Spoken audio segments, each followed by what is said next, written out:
I wanted to ask both of you guys, because you both cover the team, you're both reporters. Why do you think the national media still doesn't buy the Pistons as a top dog, a top NBA team? Because I feel like every time I listen to a podcast, it's like, the Knicks, they might take that number one seed from the Pistons. Boston's hot. Like, why do you think the Pistons still aren't getting respect nationally? No one has a backbone. Like, if you want the truth, whenever you hear people predict in the national media, like who's going to win the championship, it's always the team who won the championship the previous year. It's always safe to say, like last year, everyone talked about, I just don't see a world where Boston doesn't come out and win the championship. I mean, it's Boston. It's clearly Boston. Except it was Oklahoma City the entire time, and everyone saw it. Right? Like this year, like everyone can see the Pistons are the best team in the Eastern Conference. All I could see on the timeline during Pistons games is people going, I think the Pistons are for real. This team's legit. This looks really good. And then whenever you like hear, like you mentioned, like the Hoop Collective is a pod that you and I both really like to listen to. Whenever it gets like talking about the best team in the East, people will say, I think it's the Pistons. And it's like, well, let's slow down. It's like, well, at what point, like we're 25 games in now. At what point do we get to stop questioning if this is for real or not? Like, because it's not like how Chicago was winning games to start the season, where they were just raining down threes like hell hath no fury, and Josh Giddey was shooting threes like he was prime Steph Curry. Like it was clear that was not sustainable. But the way the Pistons are playing with high intensity, like quality defense, scoring in the paint, like all the things that they've done, like are not things that can't be replicated night in, night out, which is exactly what we've seen with this team. Like, I think the reason why they're not getting the respect is because when you look at the landscape of the league, the people are only going to, go out and they're only going to put their name behind it if they've gone out and definitively done it before. And so until the Pistons are in the Eastern Conference Finals, people aren't going to come out and say, oh, I think this team can get to the Eastern Conference Finals. Like, yeah, it's pretty easy if they've already gotten there to come out and go out on a limb. And it's like, I'm going to go out on a limb, and I think the Thunder might make the playoffs. Like, really? You think so? We're brave, bold.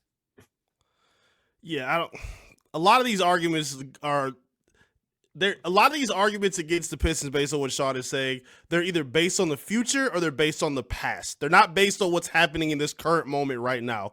The best team in the Eastern Conference is the Detroit Pistons. The second best team in the NBA right now is the Detroit Pistons. I think that's a fair thing to say, and a lot of people don't believe it because, like Sean says, they haven't. Like, people argue it as if who were to come out of the Eastern Conference right now if you could bet on it. And I don't like that argument because it's not the playoffs yet. We don't know what it's going to look like in the postseason. And if you're basing it on last season, they're two different teams now at this point. The Knicks aren't the same team they just had. They got a new coach, some new players. Like, it's a different philosophy. They got different things that they're working on right now. Pistons the exact same way. So I don't like either of those kind of arguments that they apply for the Pistons, because when you watch and see what's going on right now, it's clear as day that the Pistons are as good as they are. It's the same thing I was hearing when I put up my top 10 player ranking and I had Cade above Jalen Brunson. And everybody's argument for why Brunson is better is because of what he did in the playoffs last season. And that's just lazy, and I don't like that. Cade is playing better now, and it should be based on the now.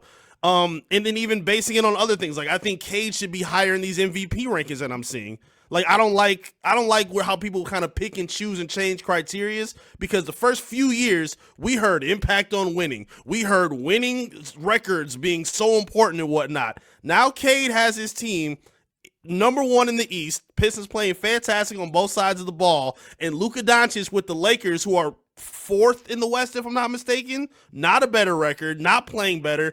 Luka's not a better two-way player, but somehow, just because he's more efficient and scores more, he's higher in the MVP rankings. Like, that just doesn't make sense to me at all. I think Cade should be higher in that discussion. He should be no lower than 3 in these kind of conversations. So, like, to me, it's a big reason why normally media people and reporters aren't supposed to, put their fan hats on. But that's a reason why I do it, because I don't like the disrespect that this team has this with this stigma in terms of what they do. And again, as long as I'm staying professional, I think it's appropriate to do so, because it's clear when people argue against the Pistons, they're truly not paying attention. And it's important for us to kind of set the record straight because, like Sean said, they ain't got no backbone to actually pay attention or speak logically when talking about what the Pistons have done thus far this season. I will say, when you do look at the Pistons' strength of schedule, it's 27th. They have had an easy schedule.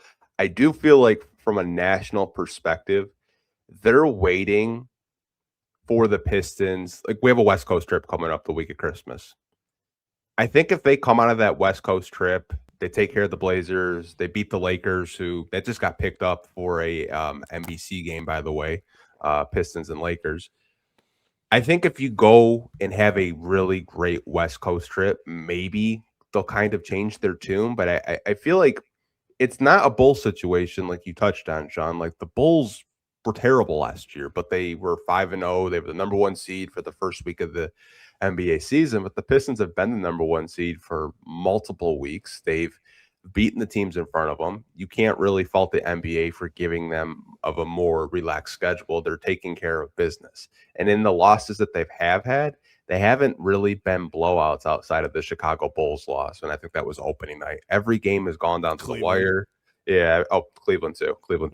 But I mean, like, out of like five losses, only 2 have been kind of like out of reach or out of hand for the team. But I mean, it's not like this team last year didn't make the playoffs and, tripled their win total. It's not like they weren't a 6 seed. I mean, they're a 6 seed last year. They're a number 1 seed this year, and they've taken progressions. They've each gotten better in their own right. I feel like Jalen Duren's leap isn't really getting talked about a lot. I feel like we do a pretty good job talking about it locally here in Detroit, but I still feel like a lot of people don't talk about it. Asar Thompson has taken leaps of being more of an aggressor. I mean, he's had games this year where he's having 7-8 assists, and he's not the lead guard. Like, he's like maybe a second or a third lead guard. Cade Cunningham's usually the lead guard out there. Cade's taken progressions in scoring, almost averaging 28 a game. I think there's a lot with this team that doesn't really get the respect that I think it deserves. And obviously, I think a lot of people will come back with like, well, you haven't really played anyone. You haven't been battle tested yet. And it's just like, well, the week of Christmas, I think, will be a very good test. And like, if they take care of business, they beat LeBron and the Lakers, that's going to be talked about on every type of Sports Center, CBS radio, whatever it is, and maybe the Pistons will get more respect that way. But until then, I don't really think the national media is going to give them the fair shake of being a top dog. Which, by the way, like, if that's the game that like gets people to go, oh, the Pistons are legit, then I think that's almost like a league-wide like litmus test of who actually watches the games. Because, like, with all due respect to the Lakers, they're front runners. Like talk about a team, like they beat the bad teams and they lose almost solely to the good teams. And I mean, like, when you look at the Pistons, season thus far, they've only lost like of the 5 games they've lost, only one of them was double digits. Mm-hmm. Every other game that they've been in this year, like they have not been defeated by anything more than single digits like the rest of the season. And every other game has been pretty dominant, or if it has come down to the wire, Detroit's gone out and gotten it done pretty decisively. So like, I think that's like the other thing as well. When you look at like the Pistons are winning in a multitude of ways. Like they're winning, like when they're like, they're winning when they're going out and like putting on offensive displays. They're winning when it gets really ugly and it comes down to the wire. They're winning when they have to come from behind and are facing, adversity. Like, it's a team that just finds a way to win, which when you talk about the elite teams in the league, that's the key characteristic that they need. So if that's, if that's not an elite team, I don't know what is. And I can't stand the strength of schedule argument in some spots because you can only play who's on your schedule. Like, I'm sorry, they can't play the Nuggets every single night. Like, guys, I'm sorry, they just can't do that. And we've seen them lose games that they should have won too. And then people want to pile on for that, which is fair. If you lose to the Bucks without Giannis and you had a lead, I totally understand that criticism. But when they beat up on the teams the way they're supposed to beat up on them they deserve their credit and their flowers for doing so. And they've been consistent with how they play. And the way they play, to me, if they want to prolong and like look towards the playoffs, the way the Pistons play is conducive to playoff basketball, emphasizing defense, playing in transition. They're trying to work on turning the ball over a little bit less. They're working on their half court sets a little bit better, playing against zones a lot, getting their shooting up with guys like Duncan Robinson. They're, again, like Shaw just said, they're finding different ways to win in a multitude of different ways. And again, it translates to playoff basketball, especially when you have a superstar in Cade Cunningham to lead it. So, I've never been a fan of the strength of schedule argument, and they played good teams. They beat the Rockets, one of the better teams in the Western Conference. Orlando is kind of figuring it out now. They're still top 5 or top 4 in the East right now. So they're not just beating up on the Hornets or the Pelicans not to come back to New Orleans again, but they're not just beating up on these teams every single night. They played some tough competition in their